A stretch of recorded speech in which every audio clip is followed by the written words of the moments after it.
Welcome to my channel. आज हम पढ़ेंगे जनरल ऑर्गेनिक केमिस्ट्री GOC। इसके अंदर हम टॉपिक जो कवर करने वाले हैं आज, फर्स्ट होगा atom and atomic size, second topic है bond length and bond strength, third topic है इलेक्ट्रोनेगेटिविटी एंड थर्ड होगा इंडक्टिव इफेक्ट। ओके, तो पहला टॉपिक स्टार्ट करते हैं, एटम एंड एटॉमिक साइज।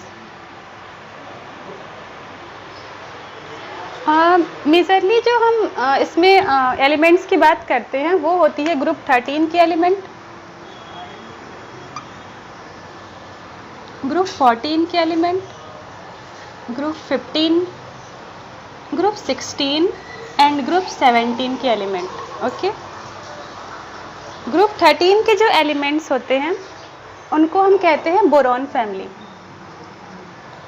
14 वाले हैं वो होते हैं कार्बन फैमिली, 15 नाइट्रोजन, 16 ऑक्सीजन और 17 वाले जो है वो होते हैं हेलोजन फैमिली, जिसको हम पहला लेटर क्या होता है फ्लोरीन। बोरॉन फैमिली के जो एलिमेंट हैं इनको लर्न करने का जो ट्रिक है वो है बैंगन, आलू, गोभी इन थाली। ओके, बैंगन, आलू, गोभी इन थाली। कार्बन फैमिली के जो एलिमेंट होंगे इसको कैसे लर्न करना है? इसको लर्न करने के लिए जो ट्रिक है वो है कार्तिक, शिव, गणेश, शंख, पार्वती। कार्तिक, शिव, गणेश, शंख, पार्वती। ओके, और जो ग्रुप 15 है जो नाइट्रोजन फैमिली है, इनके एलिमेंट्स को कैसे लर्न करेंगे? नाना, पाठेकर, ऐश्वर्या, सब, बीमार। और ग्रुप 16 के जो हैं ऑक्सीजन फैमिली, इनके एलिमेंट्स को ऐसे लर्न कर सकते हैं ओ, स्टाइल, से, टीपो। ओके, और जो हेलोजन फैमिली है ये सबको याद होता है, fluorine, chlorine, bromine and iodine. तो ऐसे करके इस ट्रिक से आप सारे एलिमेंट्स के नेम को लर्न कर सकते हो इजीली।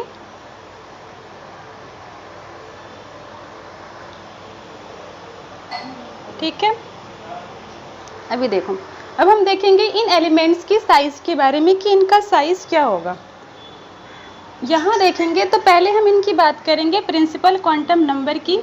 तो ये जो है बोरॉन, कार्बन, नाइट्रोजन, ऑक्सीजन और फ्लोरीन, इसमें जो n की वैल्यू होगी, n की वैल्यू यहाँ 2 रहने वाली है। ठीक है, और जो ये वाला है इसके लिए n की वैल्यू 3 होगी, इसमें n की वैल्यू क्या होगी 4, और यहाँ n की वैल्यू होगी 5, यहाँ n की वैल्यू क्या होगी 6। n बेसिकली क्या है? n जो है इसे कहते हैं हम प्रिंसिपल क्वांटम नंबर। ये क्या होता है? Principal quantum number. इसको कैसे कैलकुलेट करते हैं मैं एक एग्जांपल के थ्रू समझा देती हूँ कि कैसे किसी भी एलिमेंट का प्रिंसिपल क्वांटम नंबर कैसे निकालोगे, कैसे कैलकुलेट करोगे। तो इसके लिए कोई भी एक एग्जांपल ले लो, हम फॉस्फोरस लेते हैं। फॉस्फोरस का एटॉमिक नंबर क्या होता है 15। कोई भी एलिमेंट लो, बस आपको उसका एटॉमिक नंबर पता होना चाहिए, फिर हम उसका इलेक्ट्रॉनिक कॉन्फ़िगरेशन निकालते हैं। तो पहले कौन सा ऑर्बिटल आता है 1s। 1s के अंदर सिर्फ एक ऑर्बिटल होता है, उसमें कितने इलेक्ट्रॉन फील होंगे 2। फिर क्या होता है 2s, फिर 2p, 2 में 2 ऑर्बिटल आएंगे s और p। s के अंदर 2 इलेक्ट्रॉन फील हो जाएंगे और p के अंदर 6 इलेक्ट्रॉन जाएगा। फिर होता है 3s, 3p and 3d। Okay, तो हमें कितने इलेक्ट्रॉन की फीलिंग्स करनी है 15 इलेक्ट्रॉन की। पहले में 2 गया, फिर दूसरे में 2, फिर p वाले में मैक्सिमम 6 इलेक्ट्रॉन फील होते हैं। टोटल कितने हो गए 6 और 2 8, फिर 8 और 2 10, बचे कितने 5 इलेक्ट्रॉन। तो s में जाएगा 2, p में जाएगा 3। ओके, और d वाला क्या होगा एम्प्टी। तो यहाँ से हमें निकालना है इसका प्रिंसिपल क्वांटम नंबर n की वैल्यू। तो कैसे निकालेंगे, हम देखना होता है कि जो लास्ट इलेक्ट्रॉन है वो किस वाले सेल में है, तो यही तो हमारा लास्ट इलेक्ट्रॉन है ना, तो कौन से सेल में है, 3p में है, तो n की वैल्यू क्या हो जाएगी 3, तो ये इसका क्या होगा प्रिंसिपल क्वांटम नंबर। तो ऐसे करके किसी भी एलिमेंट का प्रिंसिपल क्वांटम नंबर इजीली निकाल सकते हो, ठीक है। तो ये हो गई। अब हम बात करेंगे साइज की, तो ऐसे हम प्रिंसिपल क्वांटम नंबर निकालेंगे। अब हम देखेंगे एटम की size, size of atom. Size of atom के लिए हम दो तरीके से साइज को देखते हैं, ठीक है। एक देखो कैसे देख सकते हैं, अगर हम लेफ्ट से राइट की तरफ मूव करते हैं, ठीक है, तो एटम की साइज में क्या चेंजेस आएंगे। अगर हम टॉप से बॉटम की तरफ आते हैं तब एटम की साइज में क्या होता है, ये देखना आपको। तो पहला क्या लिखेंगे हम, on going left to right,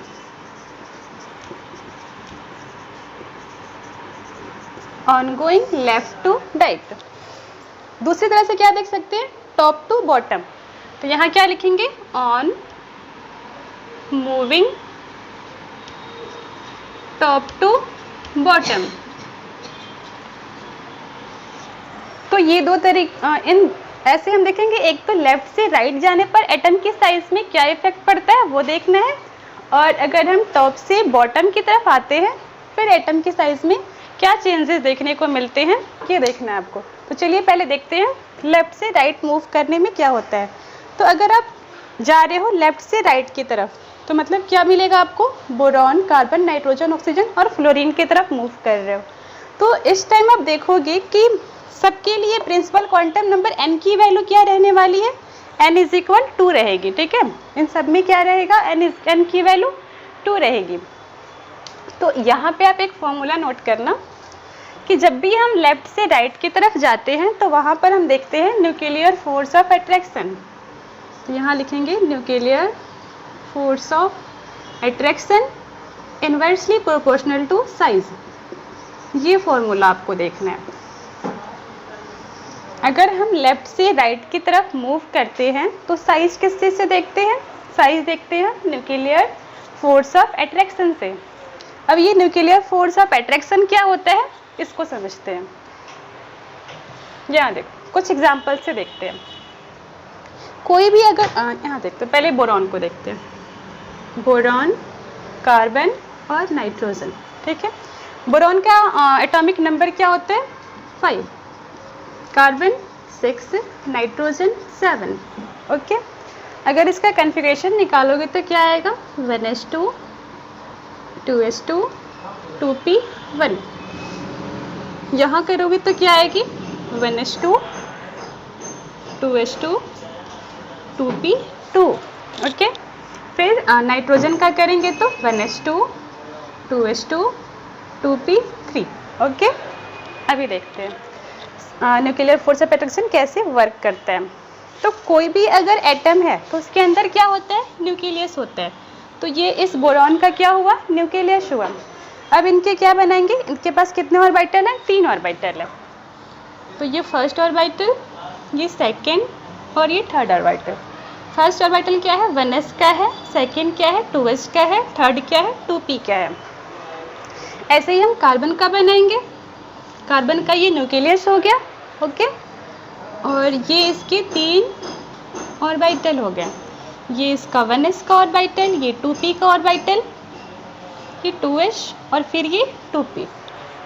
ऐसे ही नाइट्रोजन का,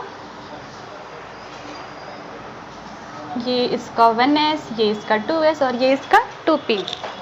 ये क्या है 1s, ये क्या है 2s और ये क्या है इसका 2p का ऑर्बिटल है। अब हम इसके इलेक्ट्रॉन की फीलिंग करते हैं। मोस्टली जो साइज होती है ना वो आउटर मोस्ट सेल में जो इलेक्ट्रॉन होते हैं उस पर डिपेंड करती है। जैसे इसकी अभी इनिशियली इसकी साइज क्या होगी, तो इसके आउटर मोस्ट सेल यही हुआ ना, ये वाला क्या है इसका आउटर मोस्ट सेल है। तो सबसे पहले तो इसमें इलेक्ट्रॉन की फीलिंग होगी। कितना इलेक्ट्रॉन है इसमें 1। इसके पास कितने इलेक्ट्रॉन है 2। यहाँ कितने हैं 3 इलेक्ट्रॉन है।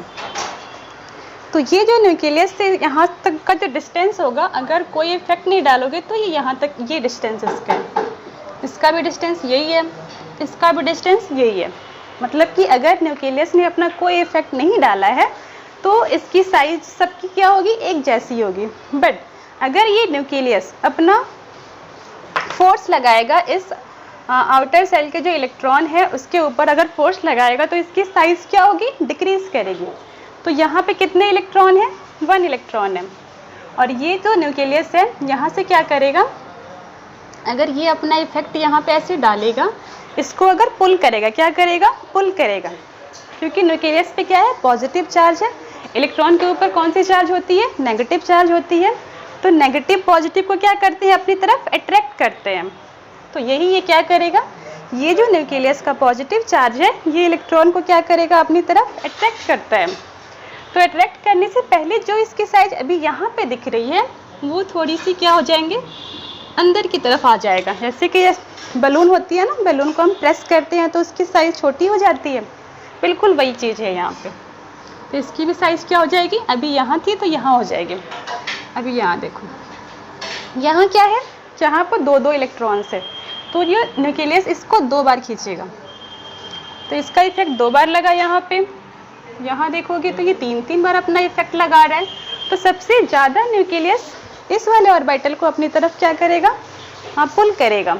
तो ये यहाँ से यहाँ आया, इसमें थोड़ा सा और अंदर आएगा और इसमें बिल्कुल ही इसके पास जाकर के ऐसे बिल्कुल इसके मतलब इसके करीब आ जाएगा, ये बिल्कुल इसके नियर में आ जाएगा। तो इसकी साइज़ ज़्यादा स्मॉल हो जाती है, ज़्यादा छोटी हो जाती है।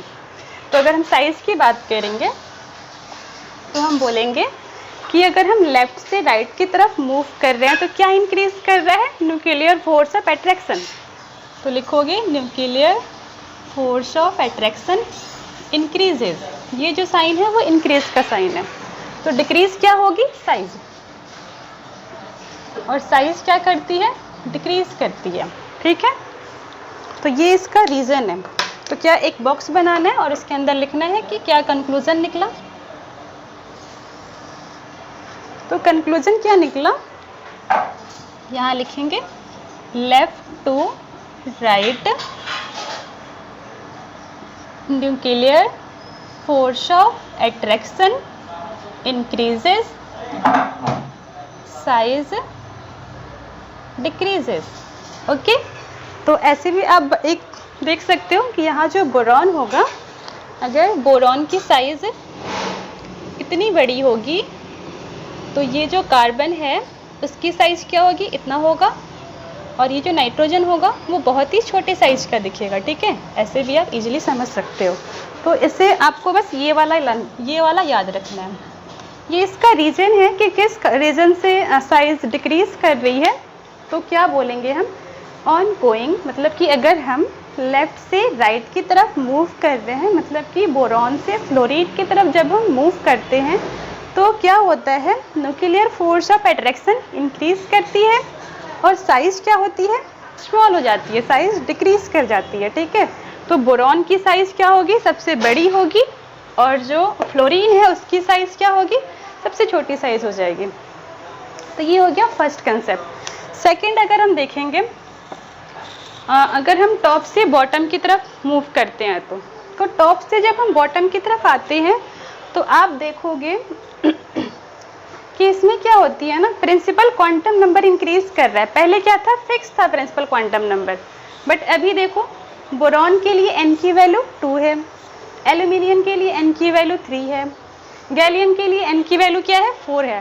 तो n की वैल्यू क्या हो रही है, इंक्रीज कर रही है।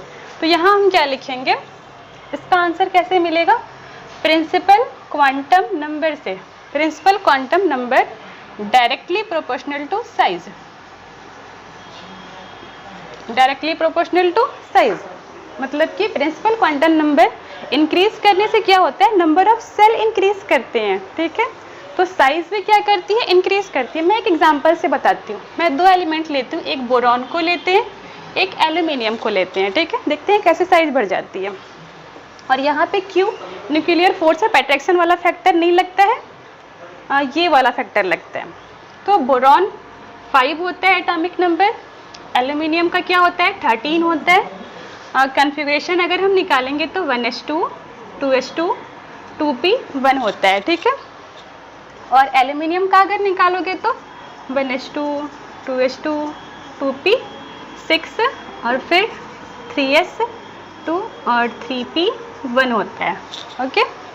तो यहाँ देखो, इसमें अगर आप नंबर ऑफ सेल की बात करोगे बोरॉन वाले में तो सिर्फ 3 सेल है इसके अंदर, और इसमें कितने सेल हैं 1 2 3 4 5 सेल हैं। तो नंबर ऑफ सेल इंक्रीज किया ना, 2 एक्स्ट्रा सेल आ जाते हैं इसके अंदर।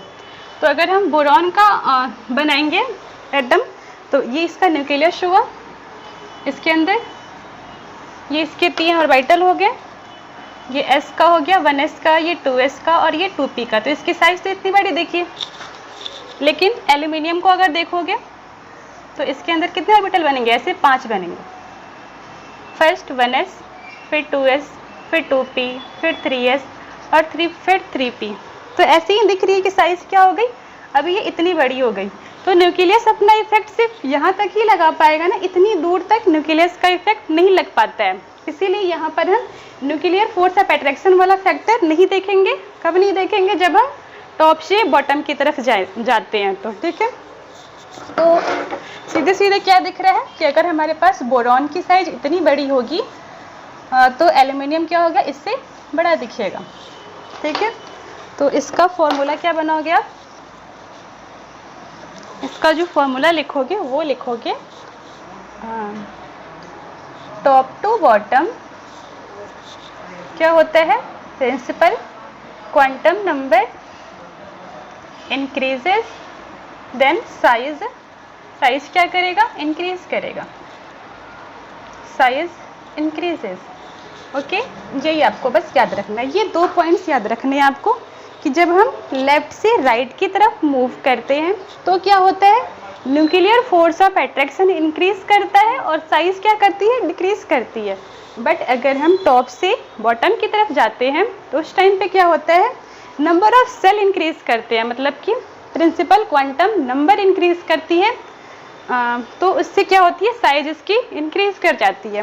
तो ये दोनों फैक्टर मैंने यहाँ नीचे लिख दिया है बाय रीजन कि क्यों इसकी साइज डिक्रीज करती है, यहाँ पे साइज क्यों इंक्रीज करती है। ये दोनों रीजन मैंने यहाँ आपको बता दिया। तो यहाँ से आप साइज को देख लोगे, ओके। तो चलिए, ये वाला हो गया सेकेंड टॉपिक।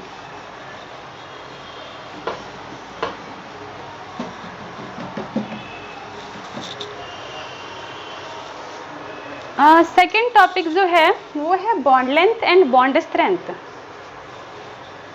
क्या है वो, bond length and bond strength, okay.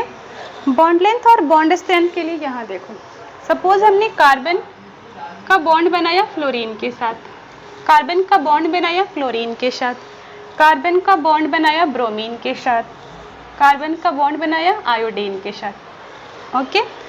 तो इसमें अगर देखोगे आप, अगर हमें इनकी बॉन्ड लेंथ को कंपेयर करना है तो कैसे कंपेयर करेंगे हम।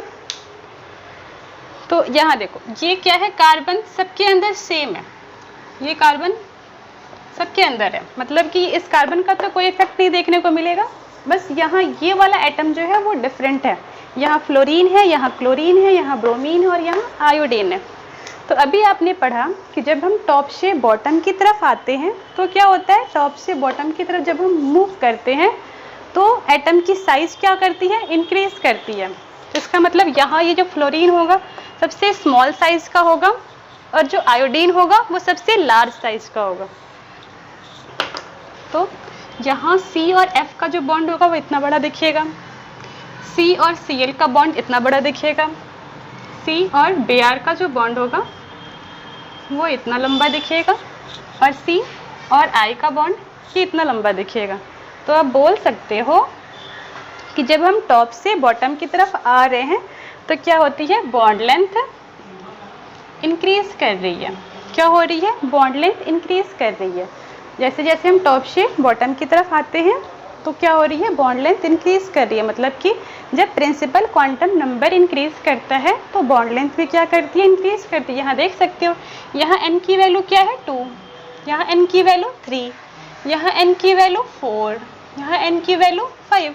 तो प्रिंसिपल क्वांटम नंबर इंक्रीज करने से क्या होता है, बॉन्ड लेंथ भी इंक्रीज करती है। अब है बॉन्ड स्ट्रेंथ की बात। बॉन्ड स्ट्रेंथ पे क्या इफेक्ट पड़ता है, अगर जो बॉन्ड बहुत लंबा है वो ईजिली क्या हो जाती है, ब्रेक हो जाती है, वो ईजिली टूट जाती है। तो हम बोलेंगे जैसे ये वाली बॉन्ड सबसे ज़्यादा लंबी है, तो लंबी बॉन्ड क्या हो जाती है, ईजिली ब्रेक होती है, मतलब कि इसका बॉन्ड स्ट्रेंथ सबसे कम होगा, और जो बॉन्ड जितना स्मॉल होगा वो उतना ही क्या होगा, उसकी बॉन्ड स्ट्रेंथ उतनी ही ज़्यादा होगी। मतलब कि बॉन्ड स्ट्रेंथ डिक्रीज करती है, इन्वर्स रिलेशन होता है, ठीक है। तो यहाँ लिख सकते हो bond length inversely proportional to bond strength. Bond length क्या होता है, बॉन्ड स्ट्रेंथ के इन्वर्स रिलेशन में होता है, ओके। तो जो हमने अभी साइज का फैक्टर पढ़ा, साइज को आप इससे एक तीनों को कंबाइन करके एक न्यू फॉर्मूला बना सकते हो। ऐसे बोल सकते हो, principal quantum number directly proportional to size, directly proportional to bond length and inversely proportional to bond strength, okay. ये एक फॉर्मूले को आप देख सकते हो, जिससे आप इस फॉर्मूले से आप bond length, bond strength, size और प्रिंसिपल क्वांटम नंबर सबको कोरिलेट कर सकते हो। तो ये हो गई बॉन्ड लेंथ और बॉन्ड स्ट्रेंथ की बात हो गई। यहाँ से आप एक चीज़ और बता सकते हो, जो भी बॉन्ड जितना ज़्यादा लंबा होता है उसको ब्रेक करने में उतनी कम एनर्जी की नीड होती है, और जो जितना स्ट्रॉन्ग, जितना मजबूत बॉन्ड होता है उसे हमें ज़्यादा एनर्जी प्रोवाइड करनी पड़ती है उसको ब्रेक करने के लिए। तो कभी कभी क्वेश्चन आता है ना कि आयनाइजेशन एनर्जी, आयनाइजेशन एंथैल्पी क्या होगी। तो जो बॉन्ड जितना स्ट्रॉन्ग होगा उसकी एनर्जी क्या होगी, उतनी ही हाई होगी, और जो जितना वीक बॉन्ड होता है उसकी एनर्जी क्या होती है, उतनी ही लो, उतनी ही कम होती है। तो ये बॉन्ड लेंथ हो गई, ये बॉन्ड स्ट्रेंथ हो गया।